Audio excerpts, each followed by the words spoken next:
Hey, and welcome back to Barnes Talks Ball. We got a jam-packed show for you today. I'll be breaking down NFL free agency, some Royals spring training takes, as well as my new segments, Hot Seat of the Week, and the Replay Booth, as well as answering some of your questions that you've asked me over the week during my mailbag segment. But to start, I'd like to get into NFL free agency. As of right now, March 13th, 2024, looks like the Seahawks are sellers. Traded DK Metcalf recently to the Steelers, then decided to trade Geno Smith the next day, then signed Sam Darnold for some reason. Sam Darnold, who fell apart last year for the Minnesota Vikings when his offensive line play diminished, and now he's going to a team with very little offensive line help and a bad offensive line. So I guess we're going to see how that works for Seattle this season. But their NFC West rival, the 49ers, also look to be rebuilding.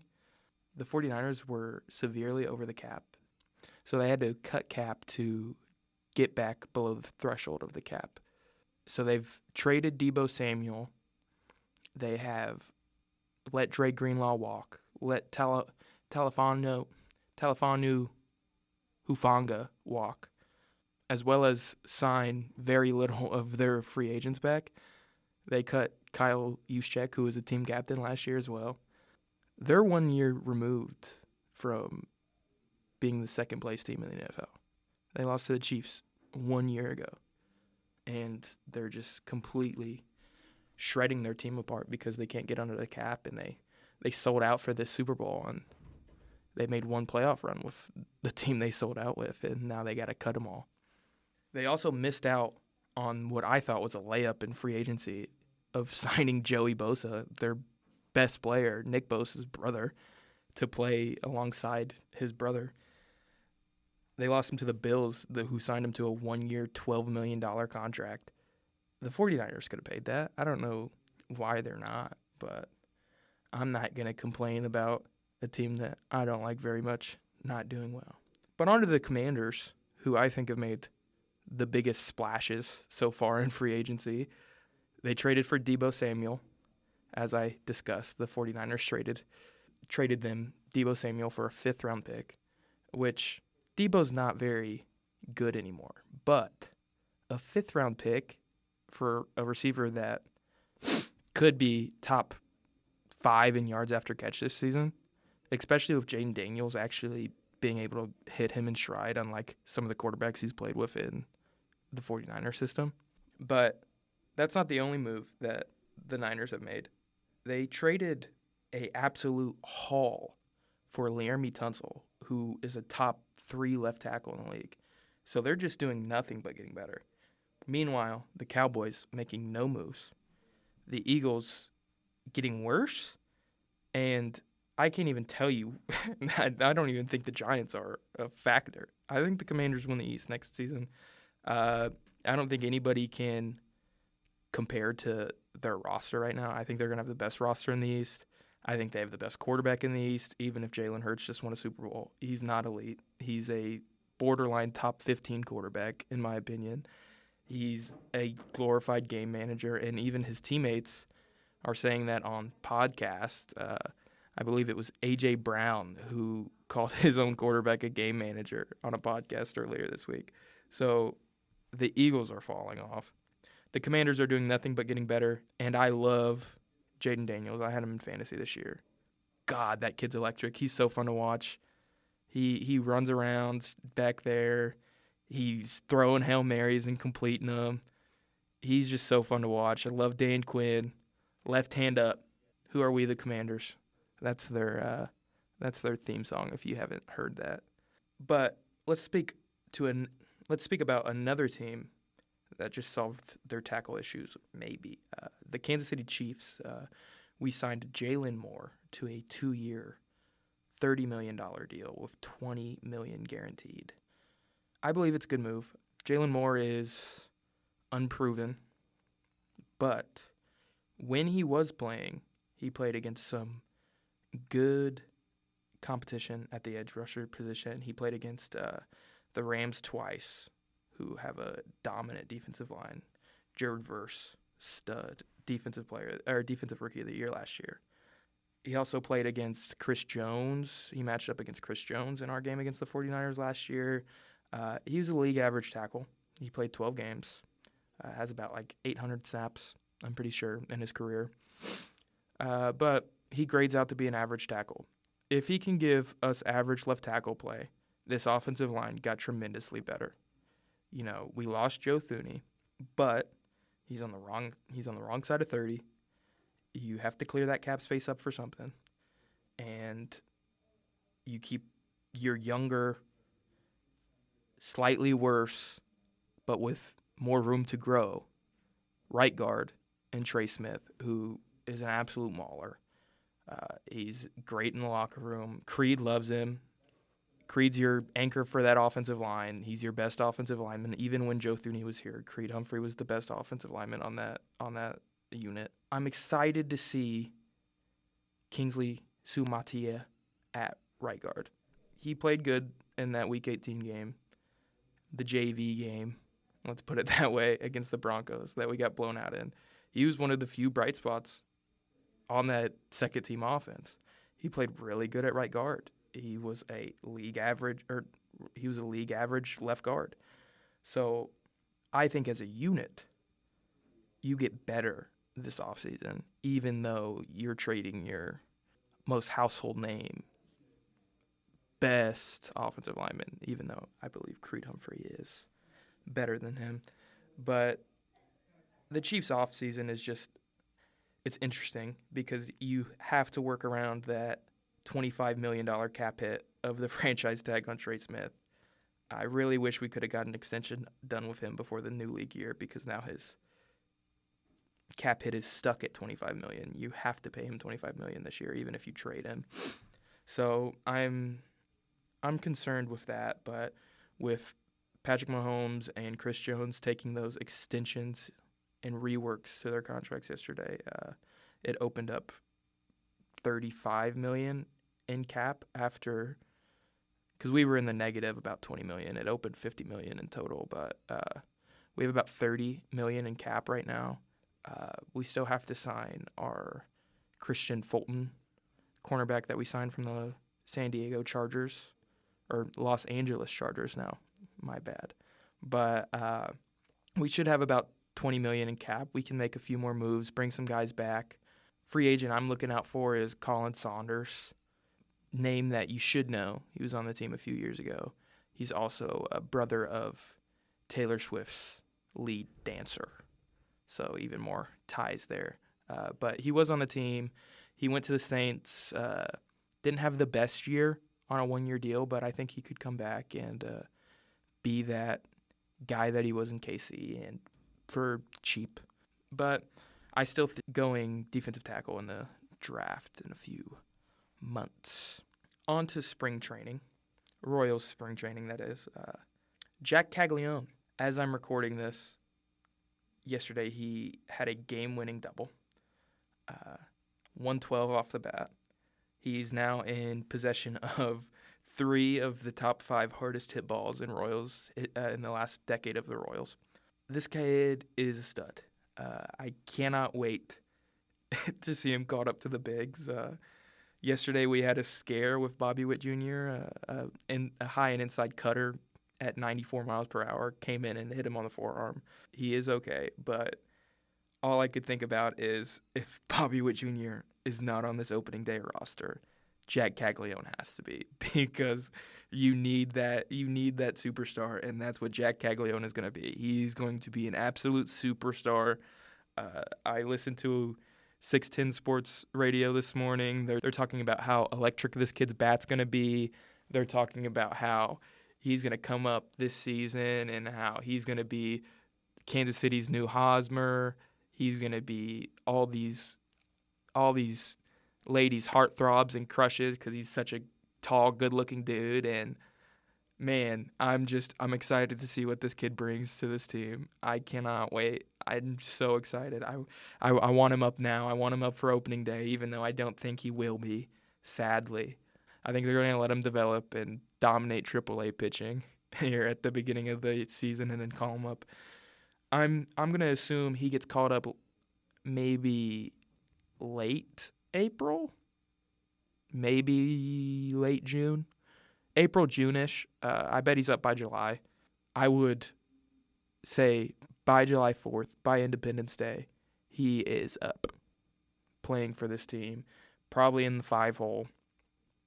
Get that lefty bat after Salvi, and then you have Michael Massey behind him, who Michael Massey's your sixth best hitter on this team. Michael Massey rakes. He's raked since 2023 when he's healthy. If Michael Massey can stay healthy, this lineup there's not a lot of holes in it anymore.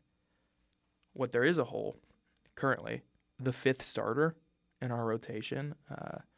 You obviously have Reagans, Lugo, and then you have Lorenzen, who we re-signed. Then we have Waka. But, man, who's going to be that fifth starter? Bubic looks to be the guy who's headlining the role right now. He's pitched well, but he has given up some hard hits in spring training. But I think he'll secure the spot. I think it's his to lose right now. You know, that fifth starter doesn't really have to be an elite guy. I think Bubic is as similar to Brady Singer as you get on this roster with just the type of pitcher he is.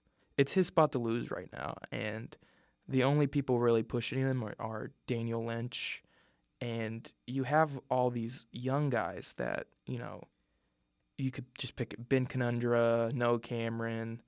Like, these guys all pitch well, but they're young, and I don't think we're ready to bring them up. Even if they could succeed at the big league level, it's better for their development if we let them develop and don't rush them up to the big leagues. So, at worst, you know, I think Bubic can be replacement level. Give you an average pitcher at your fifth spot in your rotation to eat innings for you. He's not going to lose you games, but he's not going to win you games. And hopefully this offense can take off to where you're not relying on a pitcher to go 6 and scoreless. Hopefully this bullpen can bail him out and give relief and give scoreless innings in the back 4 or 5 innings if he can't go 6. I'd like to get on to my next segment now. We're going to go on Hot Seat of the Week. We'll get to Hot Seat of the Week after the break. Hot Seat of the Week is brought to you by Prize Picks. Prize Picks is the best fantasy sports app on the market. Use code PR7N4TOX0 to match your first deposit up to $20. And now, Hot Seat of the Week. My Hot Seat of the Week is the Yankees. They're your AL, your reigning AL World Series team. They made it to the AL. They won the AL. They won the pennant. And they look to have got 100 times worse. They obviously made some big moves going out to get some good left-handed pitching, but you also lose your ace in Garrett Cole to Tommy John. He's out for the year. And Giancarlo Stanton is supposed to be out for the year. So now that lineup is nothing after Judge, unless Cody Bellinger somehow turns his career around after having the worst year of his career last year. Not to mention you have Jazz Chisholm and Marcus Stroman just being the worst locker room guys of all time. Those guys are just, I hate to curse on here, but those guys are assholes.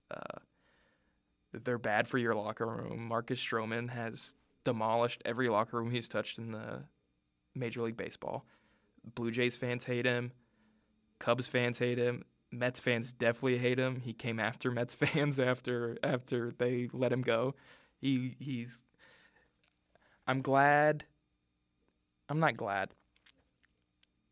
It's satisfying to watch this Yankees collapse after all the back and forth we had last year with them, especially with Jazz.